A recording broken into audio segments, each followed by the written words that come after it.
जल ही तो है जिससे नहा करके मुक्ति पाना चाहते थे। कहते हैं 144 वर्ष के बाद महाकुंभ आया है। क्या इससे मानव का नाक नक्शा बदल जाएगा? जो काला है वो गोरा हो जाएगा, जो गोरा है काला हो जाएगा? कि जो प्राकृतिक बना हुआ है, जो पहले से जो सब है वही सही रहेगा? ये हमारे मन की भावना तो बदलता ही नहीं है, तो ये फिर प्राकृतिक कैसे बदल सकती है? इसका क्या बदलाव हो सकता है? आज मेरे भाई मेरी बहन जो खोए हैं अपने को, जो कष्टों में पीड़ित हैं, परेशान हैं,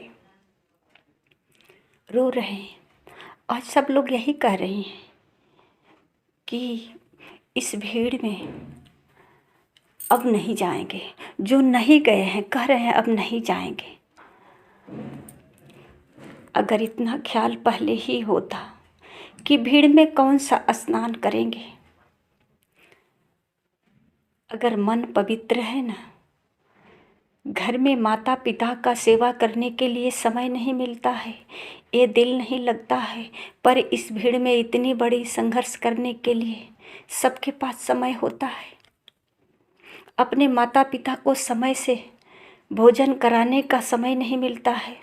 आज दान दक्षिणा लेकर के सारे लोग कहीं न कहीं स्वार्थ से पहुँचे हैं कि हमें मुक्ति मिल जाएगी।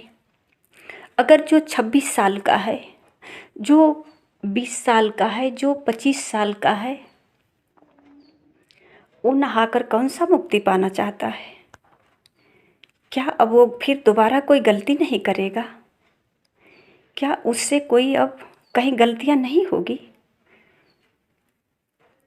कहीं न कहीं इसका जिम्मेदार हम स्वयं हैं। स्वयं हैं जो या तो कहीं न कहीं मेला देखने जाते हैं, या संख्या देखने जाते हैं, या इस संख्या का हिस्सा बनने जाते हैं।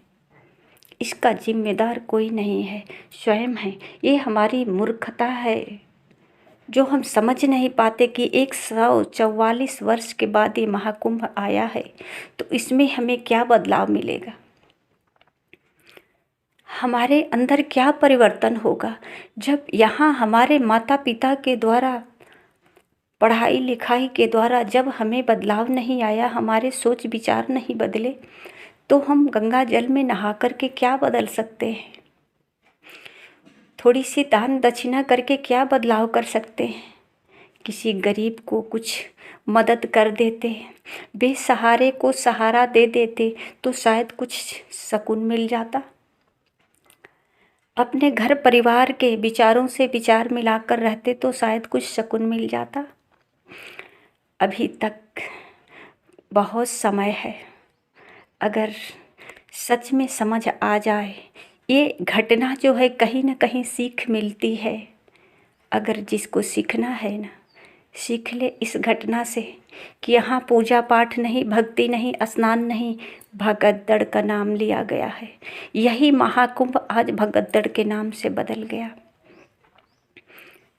आज जो मेरे भाई वहाँ रो रहे हैं अपनों को खो करके, जो मेरी बहन रो रही हैं, माताएं रो रही हैं अपनों को खो करके,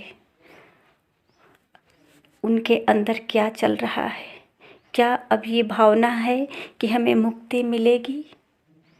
यहाँ हमारा लोक सुखी होगा, परलोक सुहेला होगा?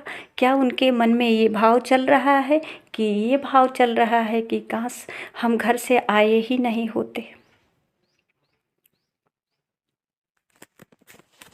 ये भी घटना एक संकेत है, समझ है।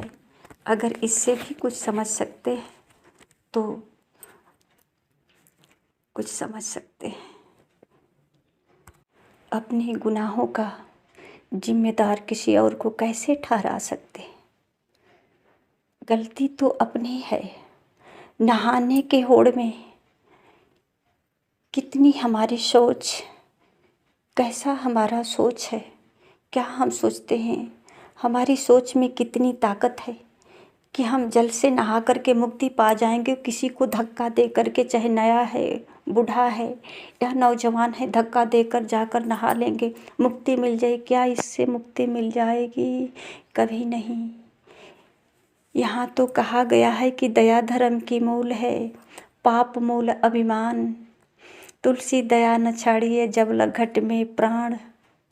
यहाँ तो लड़ते हुए साधु महात्मा दिखाई दे रहे हैं, यहाँ तो लड़ते हुए जनता दिखाई दे रही है। दया किसके अंदर है?